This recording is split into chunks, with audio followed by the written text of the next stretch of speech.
Hello, hi, welcome to this new episode of the EAVI Conversations. We are here now with not one but two experts. Welcome Federico, Giovanni. So Federico Germani and Giovanni Spitale. You do work together on many things. Yes. Also, you obviously have a background and the pedigree and the expertise that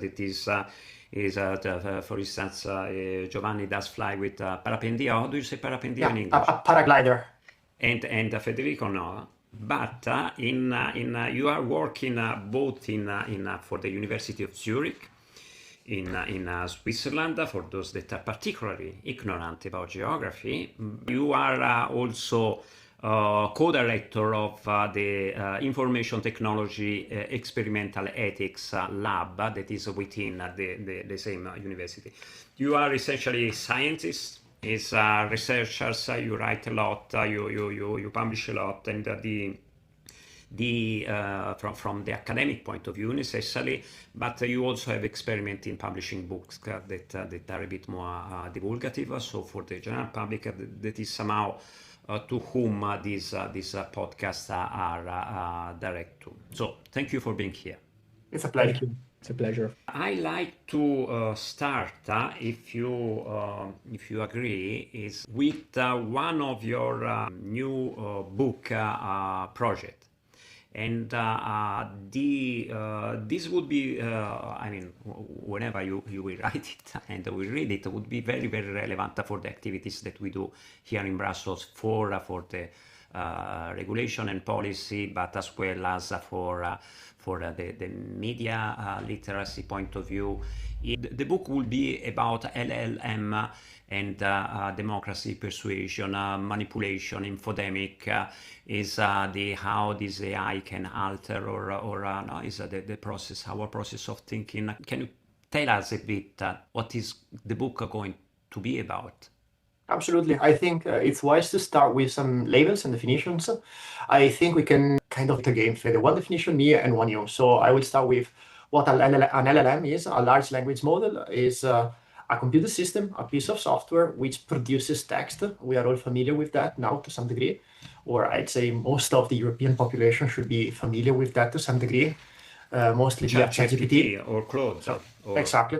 Or Mistral, which is the European response, quote unquote, to the tech giants from California. That's an LLM. They are a bit concerning in this sense and interesting to discuss about, because in a now old study of us, this was in 2022, I think, Federico, or 2023 published. Yeah. We demonstrated that it was the first study to demonstrate that the text produced by LLMs is impossible to distinguish from the text written by humans. And the text generated by LLMs is more persuasive than text written by humans, both when it contains information, true information, and when it contains disinformation. So that's the first definition to put on the table. Fede, up to you for, I don't know, infodemics. Yeah, maybe infodemics. I mean, we need to, if we want to study how LLMs, alter the information ecosystem, we need to also understand what an infodemic is. And infodemic is a term that has been popularized during the pandemic, and it means an overabundance of information. So we often think of infodemics as phenomena in which we have a lot of disinformation, which is partly true, but we also have a lot of accurate information. So we have a confusion that people encounter, and because of that, they cannot decide properly. They have an negatively influenced decision-making process, which leads to fear and confusion. And when we are in a time of crisis, such as during a pandemic, of course, these aspects are particularly relevant because there is uncertainty. Information is not yet available through evidence and science, and therefore people don't know what to expect. And that's when you have this kind of overabundance of information reaching people. And navigating this environment is particularly difficult. So how the artificial intelligence, large language models are entering the picture is particularly interesting, and also in part particularly concerning, of course. We should strive to make these tools useful, to improve the dangers and the aspects that are already inherent in infodemics, while at the same time being aware of the risks that these new technologies bring. So let me understand what you are saying is, if I put the two things together, is Giovanni, you say that this information, you cannot distinguish anymore about what is true and what is not, what is human and what is AI. And at the same time, we have both a huge quantity of information, and the quality of that is problematic. And the result is that we as users or citizens, or in whichever capacity we use those information, we have great difficulty in making sense of all of that. Does this apply to we as individuals as well, or there are also implications about democracy and society? Is it correct? Absolutely. Yeah, absolutely. In fact, Federico was explaining the emergence of the concept of infodemic, which stems from the pandemic experience. But actually, we started to realize, by the way, I think we can brag about the fact that we give a substantial contributor both in developing the practices of infodemic management on the one hand with our research, and then working with the WHO in defining the ethical guidelines for infodemic management. So what you can and cannot do, what you should and should not do in this specific scenario. What we think is that although this concept emerged in relation to public health, it is very simple and very appropriate, I would say, to extend the reach of infodemic beyond the public health. And we already had experiences, collective and individual, I guess, experiences of this. For example, in the context of the Brexit referendum, we had an infodemic, meaning lots of information, some of it true, some of it false. Let's remember the Brexit is 10 years ago. It's not Indeed. super recent. Yeah, you're right. We're getting old. I can give you an even more recent case.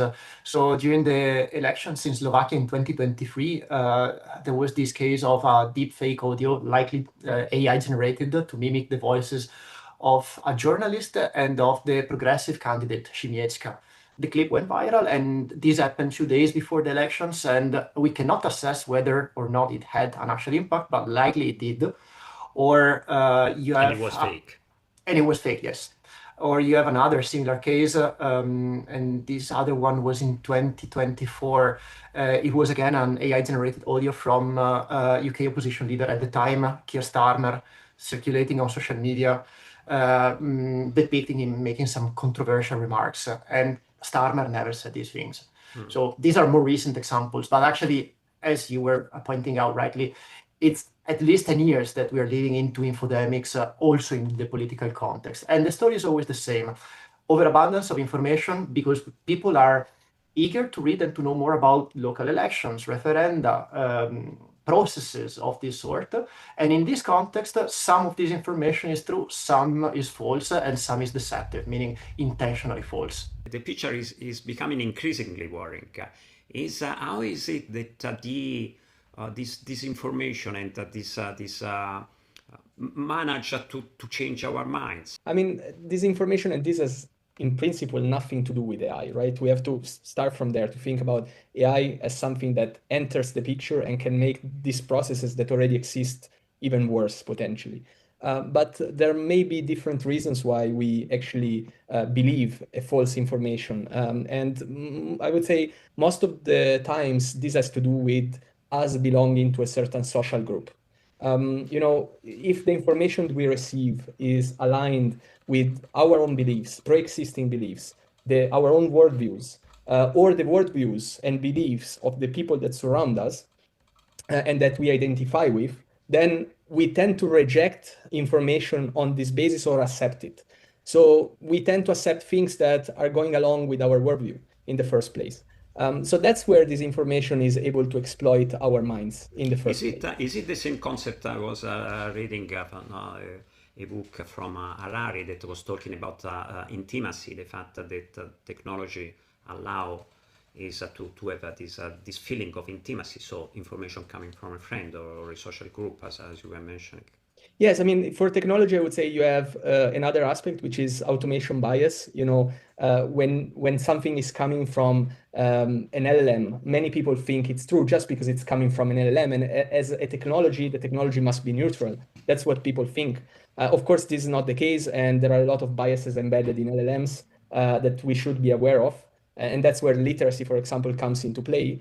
But definitely the automation bias part and playing alongside with confirmation bias These are definitely forces that are shaping how we digest information that is coming from an LLM, for example. Let me make an example to complement what Federico was saying. Some years ago, I was in Berkeley discussing with a colleague, Claudia Von Vacano, about the work that they were doing at the time on LLM bias.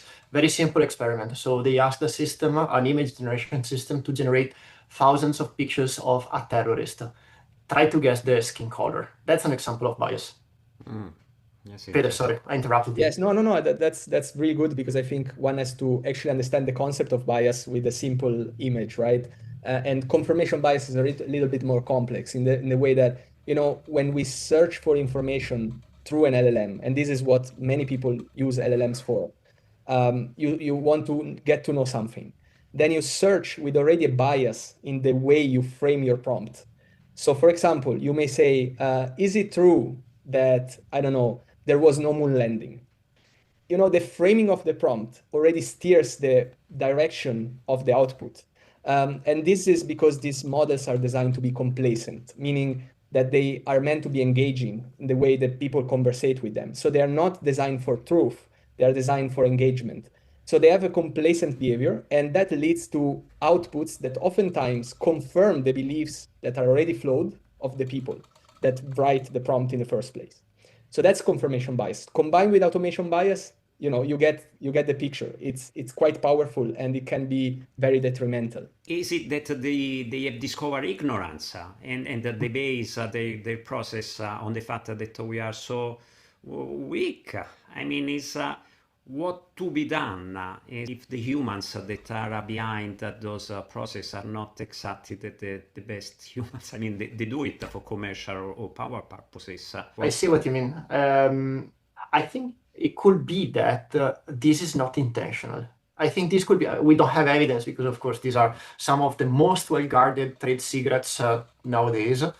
And that's an issue, by the way, on which maybe later we can touch upon. But I think this could be also a byproduct of reinforcement learning. So let's say that you want to build a large language model, a chat agent that works well. So you have your initial model, and then you have, I don't know, thousands, tens of thousands of people interacting with it, and then rating which answer is a good one and which is a bad one.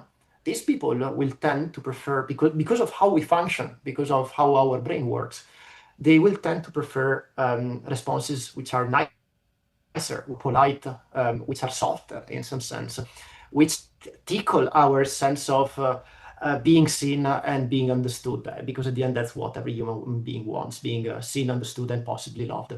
So it could be that the persuasiveness and the complacency of these systems is not intentional, as it is in another context, in another business, like the algorithm which shapes your feed on Instagram, which is purposefully built to keep you there. It could be that the persuasiveness of these models is just a byproduct of a well-meant process, but we don't know. We have no evidence because, again, this is a very well-guarded trade secret. That's very interesting reflection, and as I'm learning, that this is not necessarily intentional. Is kind of good news in this sense. Yes. Actually, if I may add on this point, there is a preprint recently came out, which is actually showing that people prefer. They call them sycophantic models. I would call them complacent models, but the point is models that display flattery. And these models, people prefer these models. So actually, probably the three of us here speaking right now would prefer a model that is a bit more boring, but oriented towards accuracy.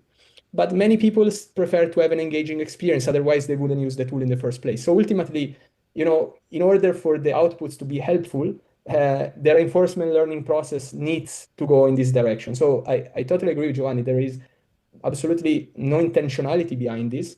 And also the rewards of having people on the tool right now, for example, on ChatGPT, are not the same ones that you have on social media where you are exposed to advertising. So you have more ways to, make money. On ChatGPT, it's not really like that, at the moment, at least. So yeah, I think you get the point. I think here it's a structural design flaw that needs to be addressed. If I am an individual or if I am a citizen or somehow as EAVI, which are the competencies that we should make sure that people will acquire, that will be part of this media literacy. No? That is one of the means, together with regulation and probably many others. Which competence in AI literacy somehow should be acquired? So the first and maybe most important point, in my opinion, is some awareness of what these tools are and how they function. There is this expression which is stochastic parrots. So a large language model is not an oracle, is not a source of truth, is a machine that produces language that sounds plausible. That's like the meaning of a stochastic parrot. Let's start from that. And people can experience this, and I think it would be important for people to experience this, meaning the fact that there is no internal representation of reality in these models. One cool trick that you can try yourselves at home is asking ChatGPT something simple, such as, I have to wash my car. The car washing facility is 100 meters from where I live. Do I work there or do I drive there? And likely, if this is not fixed yet, it was not fixed yesterday, you will have some really hilarious responses. The system will tell you, it's only 100 meters, you can absolutely walk there, it's better for your health, or something like. And that makes it so clear that the system has no understanding of reality, because it's not meant to be that. It's meant to be a machine that produces plausible language. So the first thing is awareness of what the tools actually are and how they function. And I think I am a big fan of learning by doing. That's how I am kind of one of these persons who take up skills and stuff by trying and by making mistakes and messing up and understanding while doing. And I think it's a very crucial approach, especially with these technologies, because the cost of a mistake is relatively low, right? As long as you know that you're experimenting. So understanding what these systems are, what these tools are, what they can do and what they cannot do, it's a good starting point. And I think there would be a big value also in, as you're doing these kind of things, having a live series in which you show like the cock-ups of large language models, not in a, only blunt, critical way, but because of this, because understanding what the limits. Live series? Yeah, a live series, like a podcast, series of videos, something like that. Yeah, it would be cool for people to learn by seeing and then by doing. We should what definitely do it. We are not the BBC, but maybe we can organize something. Because in order to have an impact, you have to reach an audience. An audience beyond the little niche. But let me challenge you on this, because raising awareness is a factor, but. Can you do that? Because when we were talking in the old days about media literacy, there were some media literacy properties that were very technical, and so you had to put the password, the settings to safeguard your privacy in the social media, and all of this would have enabled you to have a better life. But now what you mentioned before, Federico, is the technology doesn't allow. Where do I go on ChatGPT and I have some settings to do? Can I become at all aware about what is happening? Yeah, awareness has to go through with, I think, what we could say under an umbrella term of AI literacy, actually, which you could include within the media literacy approaches, right? Which is not just about being passively aware, but I think also what you, Giovanni, meant is to be actively very aware, meaning somebody is actually guiding you through the process. And actually, some of these processes are very easy to understand if you are somebody that is teaching you, and this doesn't require you a full university course to actually understand. So, for example, really basics of prompt engineering, but basics means like you show people prompt A and prompt B variation, the difference it has on the probabilistic output that you get, and how one reinforces your own belief. And you can, show this with something that people don't think, they don't believe in something. So it's much easier for them to, understand what is going on. You tell them, okay, what you don't believe in is something obvious that you don't believe in.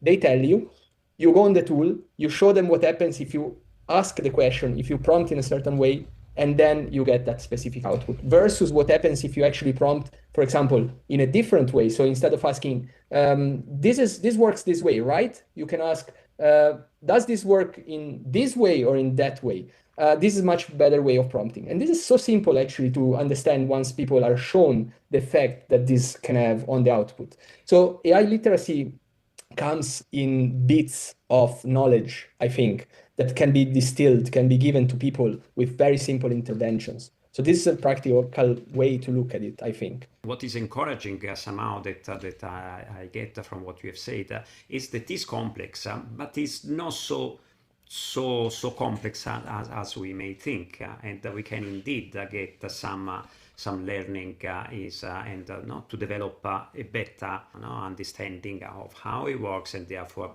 be better equipped to use it well. That is the purpose for our users, citizens, all of us, in fact. Thank you very much for your time now. It was really a pleasure, and to the next time. Thank you, Paolo. Ciao. It was a pleasure for me. Bye. Bye. See you.